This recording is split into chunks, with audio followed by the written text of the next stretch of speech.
कहा माँ से कि माँ मैं ऑफिस जा रहा हूँ, तो तुम खिचड़ी बना के रखना, मेरा पेट थोड़ा सही नहीं है, खिचड़ी बना करके रखना।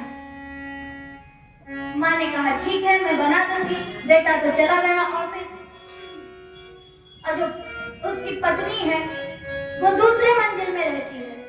अम्मा रसोई घर में जा रही है, उसने देखा, वो दौड़ करके नीचे आई। अब नीचे आई, आकर के कहा माँ कहाँ जा रही हो? बोले अरे वो खिचड़ी खाना चाहता है तो मैं खिचड़ी बनाने जा रही हूँ। बहू ने कहा कि माँ आपको बनाने की जरूरत नहीं, मैं जाऊंगी। और बहू है मॉडर्न जमाने की, पढ़ी लिखी, लेकिन रसोई घर में कभी वो गई नहीं।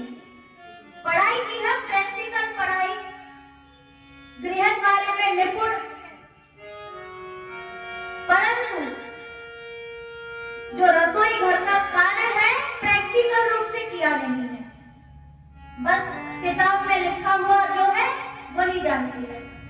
माँ ने बहुत बार कहा कि मैं बना देती हूँ, उसने कहा नहीं मैं बना दूंगी, आप परोस देना। अब तो सास चली गई, इधर बहू गई खिचड़ी बनाने।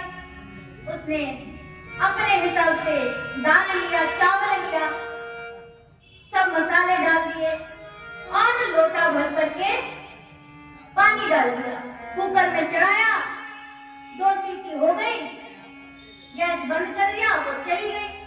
और फिर जाते समय कह गई कि माँ देख लेना, वो आ जाए तो परोस देना। अब तो वो ऊपर चली गई, इधर उसका पति आता है। तो जब बेटा आया, माँ गई रसोई में, जाकर के कुकर का ढक्कन खोला और सोचा थोड़ा चला के देखती हूँ कैसे खिचड़ी बनी है।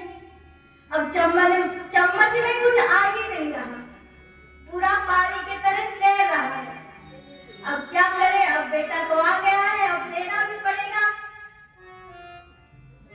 तो लेकर के आई, थाली में परोस दिया। अब बेटा चम्मच से ले, पर चम्मच में कुछ आए नहीं, पूरा पानी पानी। बेटे ने कहा अरे माँ 30 वर्षों से तुम भोजन बना रही है और आज इस प्रकार का खिचड़ी बनाया है। माँ ने कहा अरे बेटा शांत रहे। बोले क्या शांत रहूं? बोले अरे नहीं तू धीरे से बोल, मैंने नहीं तेरी बीवी ने बनाया है।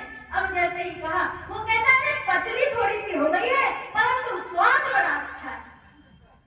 इस प्रकार परिवार में स्त्रियों का ही कहना मानना चल रहा है।